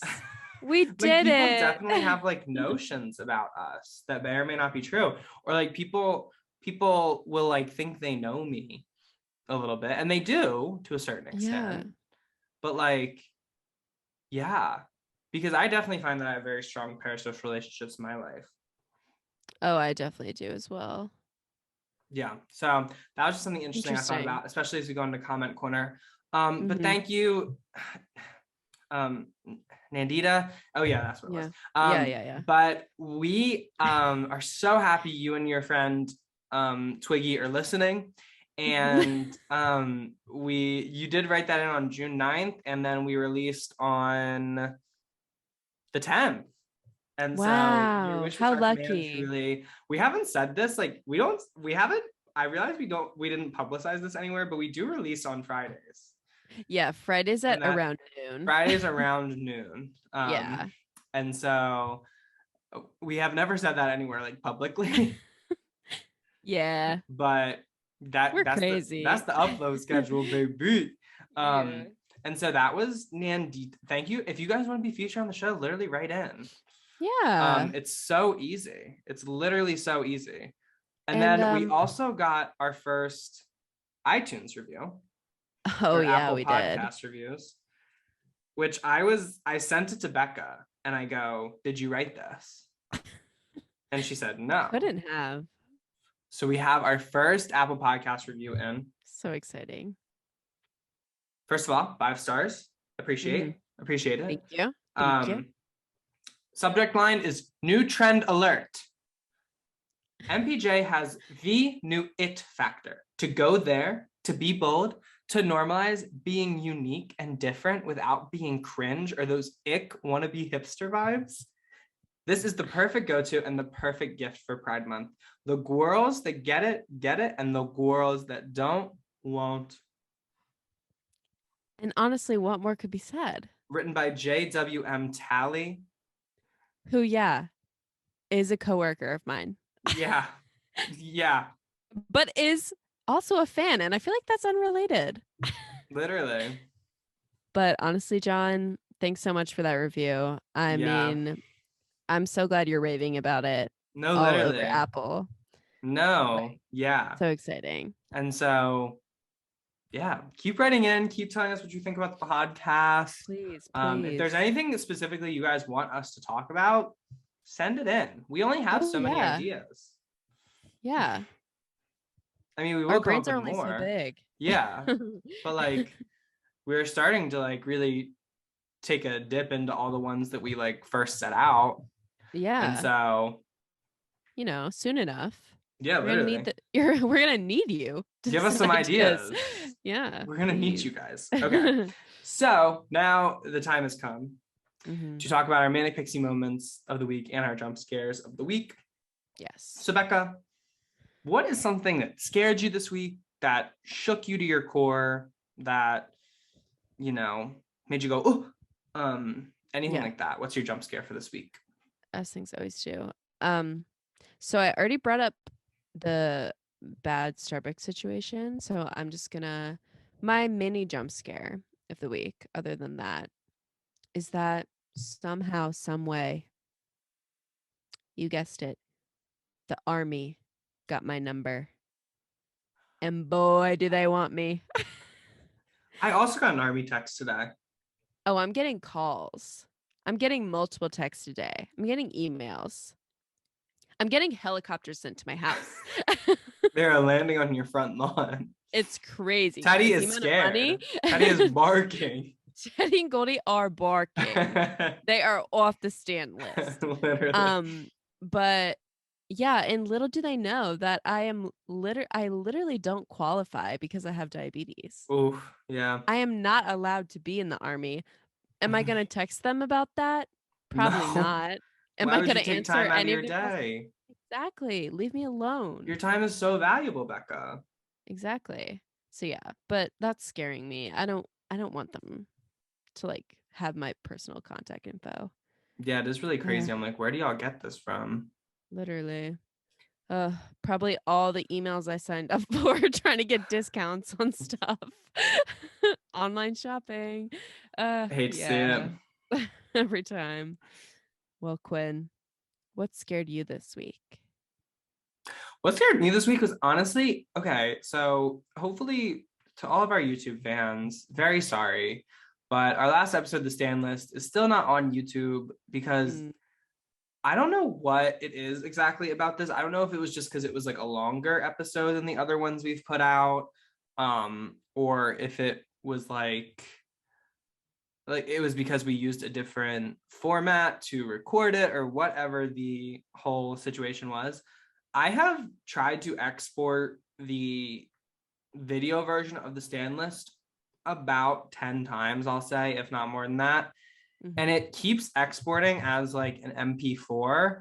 And an MP4 has both audio and video, very famously, but it will just export as audio still. So weird. And at first I thought it was because I tried to export it in 720 when we recorded in 1080. And it was like, it was nice because like while I was editing, I was like, oh, this is a little bit of a step up for us from the first week or from the first couple episodes. You know, like we're in a little bit high definition. We're looking good. And then boom. I tried, but it was like kind of big and I was kind of concerned and the space on my computer because also me trying to put like files, like these huge files on an 8-year-old computer, I got her huffing and breathing, this girl. Yeah. And fighting for her life. My computer is fighting for her life every day on Battlefield. And so I thought that was it, that like the video was in 1080 and so I couldn't export it in 720, but then multiple times I've tried to export it in 780. I've messed with all the settings. I've tried literally all the things the internet has told me, and it just has not worked in terms of exporting. And so at this point, I don't think we're ever going to see Denise Richards again. Like, I wouldn't be surprised. I wouldn't be I wouldn't be surprised. surprised if we never saw We Denise never saw Richards Denise again. Richards again. And so yeah. Yeah. So podcast will be coming to YouTube, and it's also weird. I'll add this. It's also weird because I exported, the one thing I did try that did work is I exported like our cold open, so my Julia Fox impression. Yeah. I exported that and it exported fine, and it like looks great and all that kind of stuff. But and then so I tried to do it, like I thought of maybe doing it in like 2 parts, and then that didn't work either. Like I split it in half, and so I truly just don't know what the answer is. And so you've seen the video though, like it does exist, it's just not exporting. Yes, it's just not exporting. That's so fascinating. Yeah. Wow. There's something weird going on with it that I don't quite know all the way, but like we will upload to YouTube eventually. Probably I'll just make a different file that's unfortunately doesn't have like the actual video of us talking and stuff, but I do want to make sure that we have like a repository of all of our different things. It's also frustrating because like now we can't, like, I have to keep it to a certain extent because it's not taking up that much space in like iMovie, but like if we ever want to use it, it's like there's no record of it, which like we pulling back current, we mainly post on YouTube because the files are like big and we don't have anywhere to put them, and so putting them on YouTube gives us a way to like store them a little bit, aside from being like another way to get to people. But yeah, it will be on YouTube, but it probably just won't have the video portion because I'm also a completionist, and so if there wasn't one episode on the YouTube, it would really bother me. It's also YouTube has, even if it's just the audio, it has the auto-generated captions, so it does basically like a free transcript for which like not the best. And something I was talking to my friend about, because he was like, oh, you don't have captions? And I was like, guys, Becca and I to different degrees are both very proximate to deaf and hard of hearing communities. Yeah. But again, I will say we are a completely independent production, and though it does make me feel bad sometimes, it's like we have to be realistic. Both Becca and I spend a lot of time on this podcast in a week and have jobs and like lives outside of it. And so if like to actually go through and accurately edit what Becca and I are saying, no, that would just add so much time to the process. And so like that will be something that when Becca and I are sold to a major corporation, we will make sure first priority, baby, accessibility, that kind of stuff. But like right now, it can't. It's just not realistic for us. And so it's a harsh reality, but it's tough. Again, ultimately not our fault. Just well, kind of. It's never our fault. Literally, but it's an ableist society type thing. And so if we do have any, we do have a certified deaf or hard of hearing listener in our in our fan base.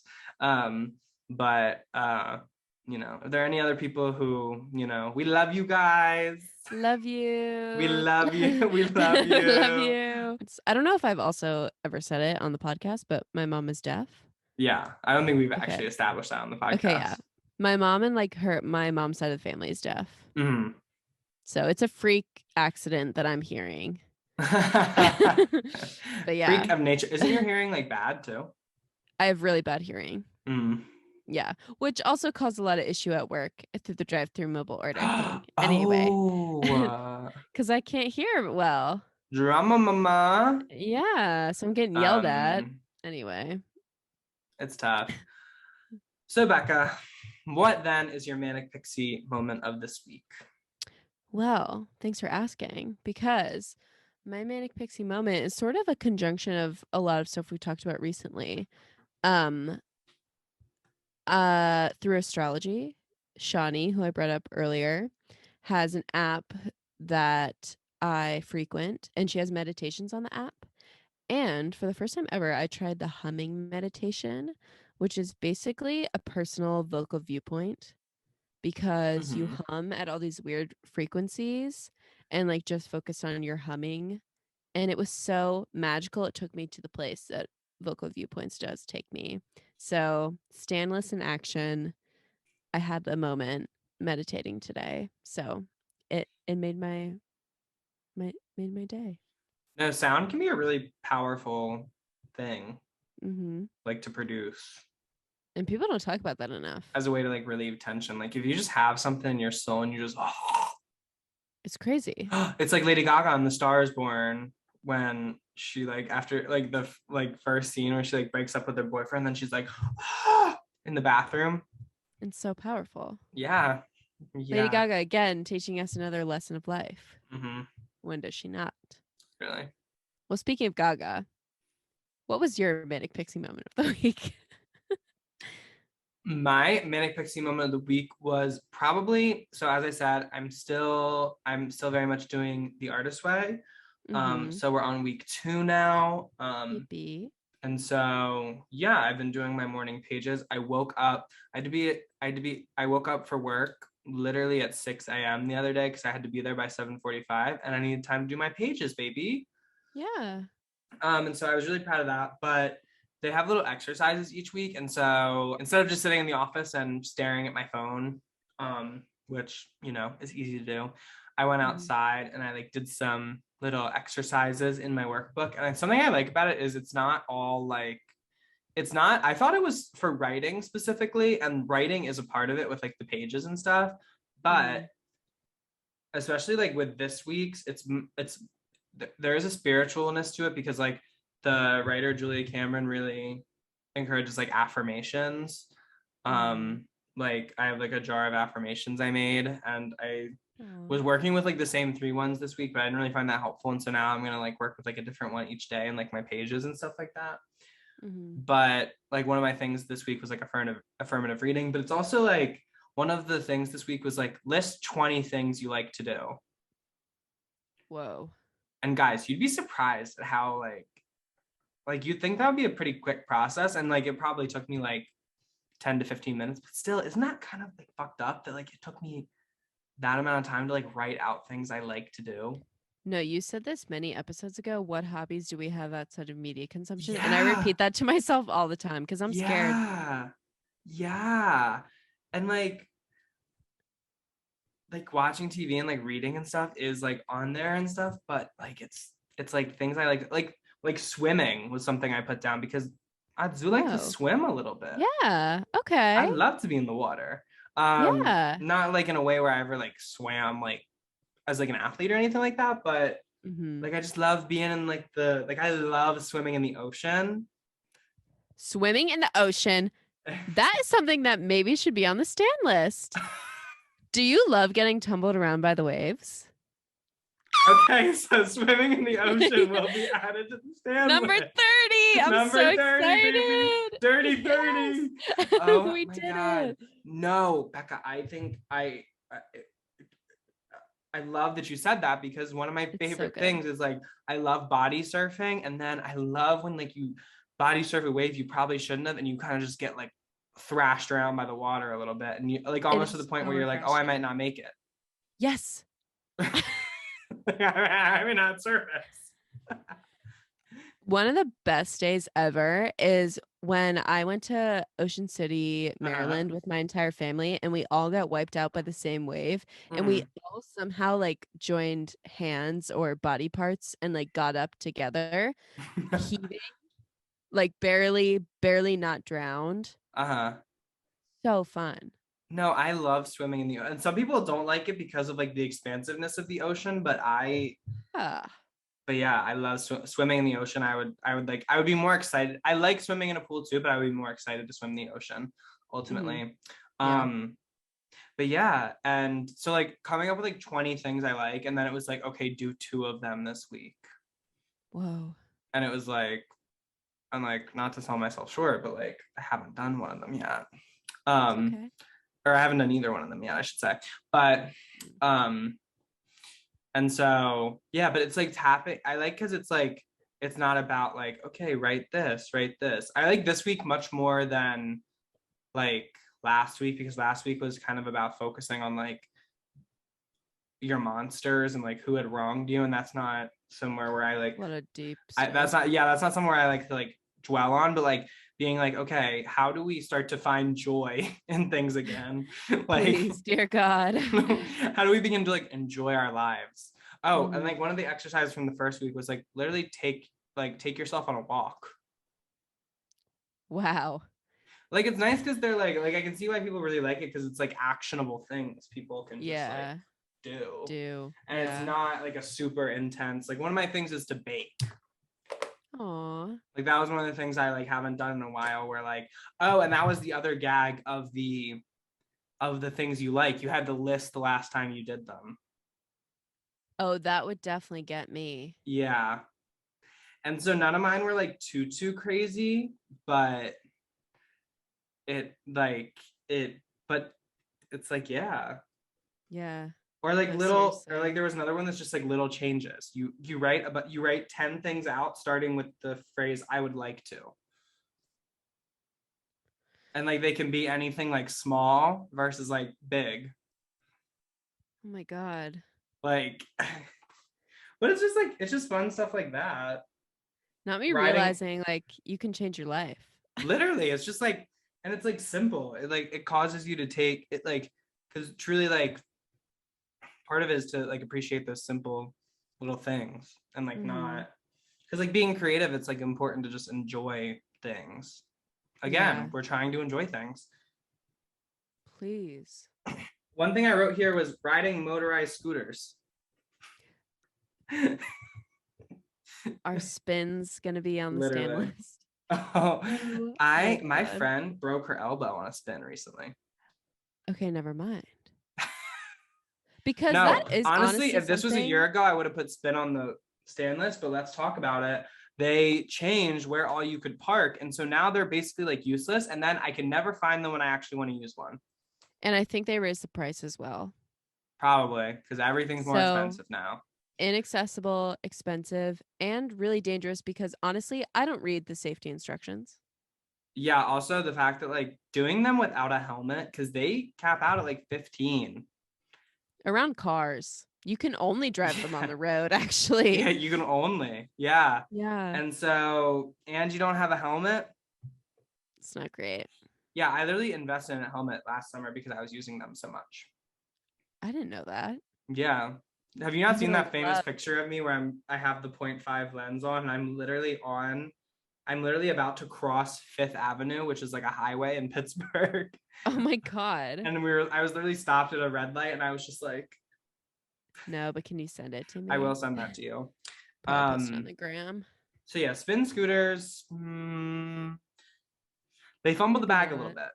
bit. Okay. At one point, maybe They could have been. maybe I would accept a motorized scooter as an amorphous category. But also it's interesting because spin is now like Google Maps. When you look up like public transit, it'll be like spin. Seriously? Yeah. It's an option? Yeah.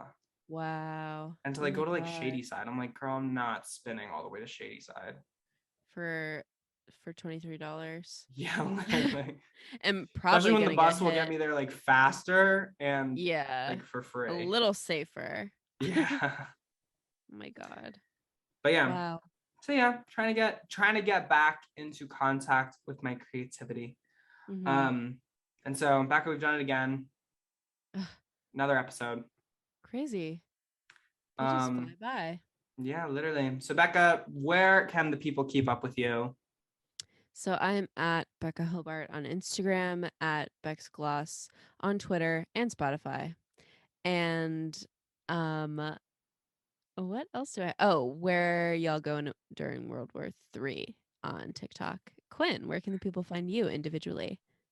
I am at Quinn P. Murphy on Instagram and TikTok, and I'm at Quinny P123 on Twitter.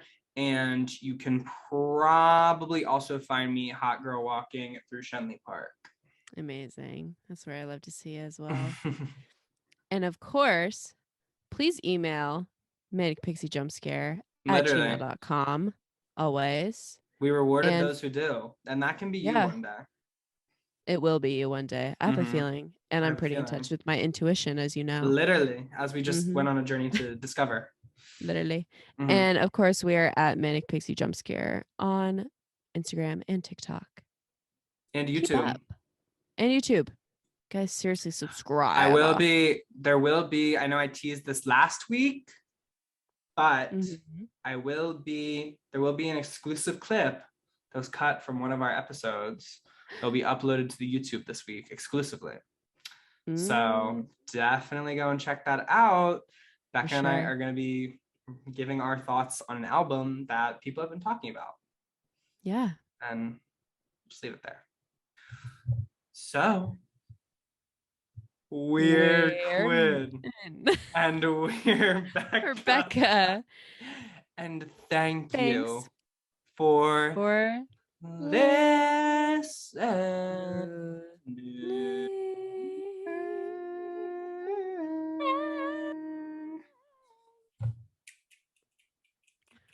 Bye. Bye. Manic Pixie Jump Scare is hosted by Quinn Murphy And Becca Hobart. Executive produced by Quinn Murphy and Becca Hobart. Sound and video editing by Quinn Murphy. Social media management and highlights by Becca Hobart. And our theme song was written by Quinn Murphy, Becca Hobart, and Nandita Mahesh.